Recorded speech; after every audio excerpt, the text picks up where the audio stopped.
আমরা আমাদের সম্পর্কগুলোকে নিয়েই বেঁচে থাকি, উৎসব যাপন করি, একসাথে খাই, আনন্দ করি। কিন্তু যখন কোনো প্রিয়জন আমাদের থেকে অনেক দূরে চলে যায়, এই সংসার থেকেই চলে যায়, তখন আমরা দুর্বল হয়ে পড়ি। তা নিয়ে সবসময় শোক করি। এটা কি হওয়া উচিত? এই প্রকৃতিকে দেখুন, একটি বৃক্ষ তার পাতা ঝরে যাওয়ার জন্য শোক করে না, বরং নতুন পাতা আসার স্বাগত জানায়। কাল আপনি কারোর জায়গায় এসেছেন, পরশু কেউ আপনার জায়গায় আসবে, কারণ এটাই পরিবর্তন, এটাই প্রকৃতির নিয়ম।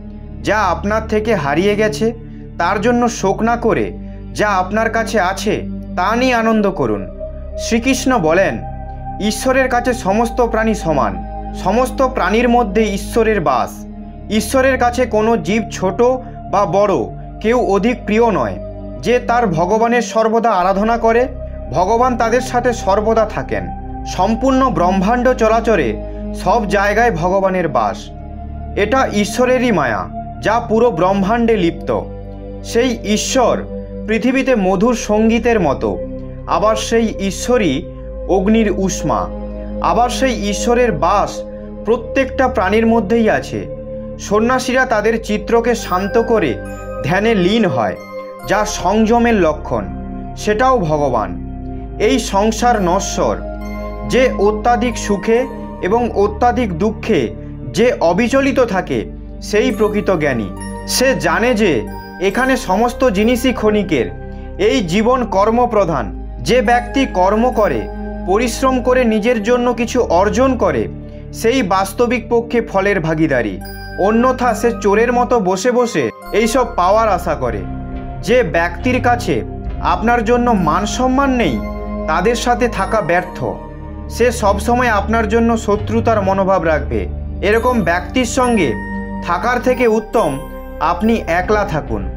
শ্রীকৃষ্ণ বলেন, জীবনে অত্যাধিক সহজ সরল হওয়া অনুচিত, কারণ যে সমস্ত ব্যক্তি অত্যাধিক সহজ সরল, তাদের অন্যান্য ব্যক্তি খুব সহজেই ব্যবহার করে। এই জীবন একটি যুদ্ধক্ষেত্র। এখানে সবসময় যুদ্ধ করে যেতেই হবে। এই যুদ্ধে নিজেকেই সারথি, পথ প্রদর্শক এবং যোদ্ধা হতে হয়। যাদের ভাগ্য ভালো হয়, যাদের কোনো জিনিসের অভাব থাকে না, তারা একটুও কষ্ট সহ্য করতে পারে না। তাদের জীবনে কোনো কষ্ট এলে তারা ভগবানকে দোষ দেয়। আর যাদের অর্থের অভাব আছে, যাদের কাছে জিনিসপত্রের অভাব আছে, তাদের জীবনে একটু সুখ আসলেই তারা ভগবানকে ধন্যবাদ জানায়। এই পৃথিবী নশ্বর, কিন্তু এখানে সমস্ত প্রাণী গতিমান। জীবনে সুখ দুঃখ আসতে যেতে থাকে। এরকমই মৃত্যু ও জন্ম এখানেই হতে থাকে। এখানে খুশি হওয়া বা শোক করা ব্যর্থ। মুখ থেকে ক্ষমা করে দেওয়া এবং মন থেকে ক্ষমা করে দেওয়ার মধ্যে অনেক পার্থক্য আছে। মুখ দ্বারা করা ক্ষমা তৎক্ষণাৎ পাওয়া যায়, কিন্তু মন দ্বারা প্রাপ্ত ক্ষমা পেতে গেলে অনেক সময় অপেক্ষা করতে হয়।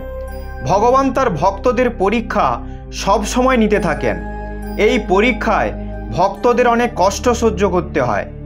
যদি আপনাদের এই উপদেশগুলি ভালো লেগে থাকে, তাহলে অবশ্যই লাইক, শেয়ার, কমেন্ট এবং সাবস্ক্রাইব করে আমার পাশে থাকবেন। আপনি যদি ভগবান শ্রীকৃষ্ণের ভক্ত হন, তাহলে কমেন্টে অবশ্যই জয় শ্রী রাধে কৃষ্ণ লিখুন। দেখা হচ্ছে পরবর্তী ভিডিওতে। আপনারা সবাই ভালো থাকবেন। ধন্যবাদ।